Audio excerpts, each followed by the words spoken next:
2024년 6월 13일 목요일 말씀 묵상 함께 시작합니다. 말씀은 사도행전 20장 1절에서 16절까지 있는 말씀입니다. 한번 제가 같이 읽겠습니다. 저희는 새번역 버전으로 함께 묵상합니다. 1절부터입니다. 소동에 그친 뒤에 바울은 제자들을 불러오게 해서 그들을 격려한 뒤에 작별 인사를 하고 마케도니아로 떠나갔다.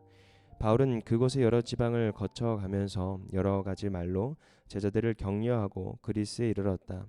거기서 그는 석 달을 지내다가 바울은 배로 시리아로 가려고 하는데 유대 사람들이 그를 해치려는 음모를 꾸몄으므로 그는 마케도니아를 거쳐서 돌아가기로 작정하였다. 그때에 그와 동행한 사람은 브로의 아들로서 베레아 사람 소바더와 데살로니가 사람 가운데서 아리스타고와 세군도와 더베 사람 가이오와 디모데 그리고 아시아 사람 두기고와 드로비모였다. 이들이 먼저 가서 드로아에서 우리를 기다리고 있었다. 우리는 무교절 뒤에 배를 타고 빌립보를 떠나 닷새만에 드로아에 이르러 그들에게로 가서 거기서 이래 동안 지냈다. 주간의 첫날에 우리는 빵을 떼려고 모였다. 바울은 그 다음 날 떠나기로 되어 있어서 신도들에게 강론을 하는데 강론이 밤이 깊도록 계속되었다. 우리가 모인 위층 방에는 등불이 많이 켜져 있었다.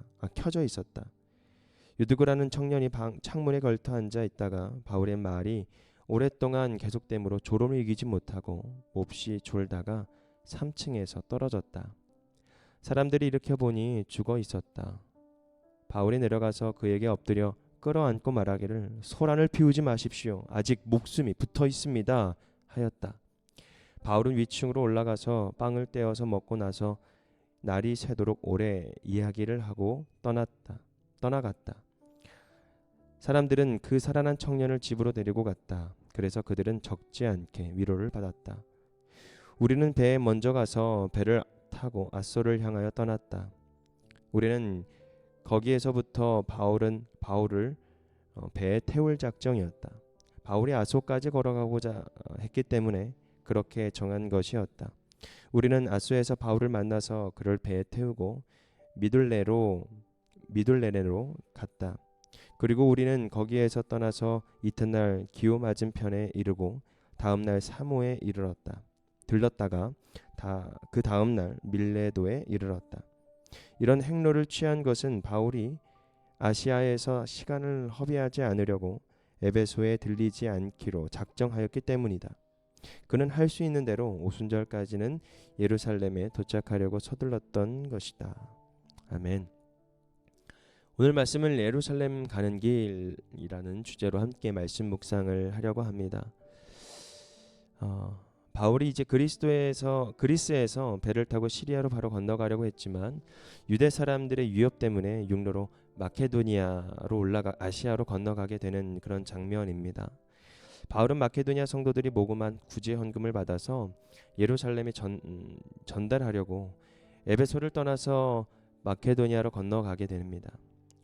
3달 후에 그리스에서 배를 타고 시리아로 가려고 했지만 유대 사람들의 음모를 알고 육로로 거슬러 올라가 빌립보에서 배를 타고 드로아에 건너가 거기서 7일을 묵게 됩니다. 그래서 드로아에서 마지막 날을 이제 성도들과 함께 빵을 떼려고 모였는데 바울이 그들에게 강론을 합니다. 강론이 밤까지 길어지자 3층 창틀에 걸터 앉았던 유두고라는 청년이 졸다가 떨어져서 죽습니다. 그리고 이제 하나님이 바울을 통해 그를 살리셨고 이 일이 드로아 성도들에게 큰 위로가 되어서 큰 적지 않게 위로를 받게 되는 장면이 나오게 되죠. 여러분, 오늘 말씀은 더 나아가지만 사실은 유두고를 살린 이 사건에 대해서 저도 좀 집중하고 싶습니다. 왜냐하면 참 이 졸음을 이기지 못하고 몹시 졸다가 3층에서 떨어졌는데 다 죽은 것처럼 보였지만 결국엔 바울은 그 졸고 있었던 그 청년을, 그리고 떨어졌던 그 청년을 살리게 됩니다. 여러분, 이 세상 가운데에 얼마나 피곤한 일들이 많습니까? 그리고 참 어려운 일들이 있습니다.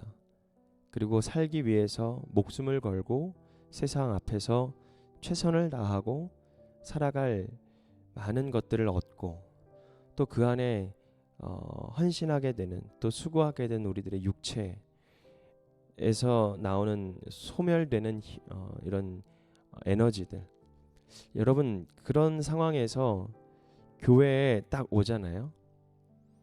그러면 얼마나 편안한지요. 물론 집중해서 말씀 듣고 얼마나 좋습니까? 그런데 간혹 이렇게 말씀을 듣는, 그 말씀을 전하는 입장에서 부교육자 때 이렇게 어른들과 함께 말씀을 나눌 때 보면 이 성도들이 의자에서 좀 조시는 분들이 좀 있습니다. 물론 제 목소리가 좀 졸기에 아주 적합한 음성이라고 하긴 하지만, 여러분 그 조시는 분들을 보면 그들의 삶을 보면요, 얼마나 치열하게 세상에서 싸우는지는 몰랍니다. 얼마나 열심히 일하시고 참 힘겹게 살아가시는 분들이었어요. 그만큼 세상에서의 지치고 어려웠던 삶을 살다가 하나님 앞에 구별된 장소에 나와서 예배를 드리려고 뚜벅뚜벅 걸음을 재촉하여 걸어와서 그 의자에 앉아 있는 그 모습을 보면 얼마나 마음이 아픈지 모릅니다. 그리고 때로는 감사한 마음도 있습니다. 저희 어머니도 일을 열심히 감당하시다가 이제 주일만 되면 그 힘든 몸을 가지고 말씀을 들으러 갑니다. 여러분 때로는 그런 쉼이 교회 안에서 있다라는 사실이 얼마나 크고 큰 복이고 또 은혜인지 모릅니다. 하나님 말씀이 여러분 들리면 더 얼마나 좋겠습니까? 그러나 정말 그 지친 몸을 가지고 교회에 나와서 예배를 드리고 말씀을 듣고 이렇게 나온 것은 어쩌면 하나님께서 그를 쉴만한 물가로 인도해 주시는 그런 하나님의 섭리가 있지 않을까라는 생각이 듭니다. 그런 측면에서 유독을 하는 청년이 아마 정말 하루 종일 노동으로 피곤했던 삶을 이끌고 그 말씀에 집중하다가 피곤에 못 이겨서, 그리고 또 졸음에 못 이겨서 떨어지는 사건. 여러분 지치고 지쳐서 내 자신이 정말 힘들 때가 있습니다. 때로는 떨어지고 낭망하고 쓰러질 때가 너무나도 많습니다. 여러분 그럴 때마다 우리의 시선은 어떻게 해야 되는 줄 아십니까? 오늘 바울처럼 사람들이 소란을 피우고 쟤 죽었다라고, 이 유두고가 죽었다라고 막 소란을 피우지만 바울은 그렇지 않습니다. 소란을 피우지 말라고 합니다. 아직 목숨이 붙어 있다라고 합니다. 여러분 생명은 하나님께 달려 있습니다. 우리가 살아나는 것은 하나님께 붙들려 있습니다. 그렇기 때문에 여러분 힘들고 어렵고 좌절하고 낭망했을 때에 우리가 해야 할 일은 무엇이냐면 소란을 피우는 것이 아니라 살리는 것에 집중해야 되는 것입니다. 복음은 살리는 것입니다. 하나님 말씀은 살리는 것에 집중되어 있습니다.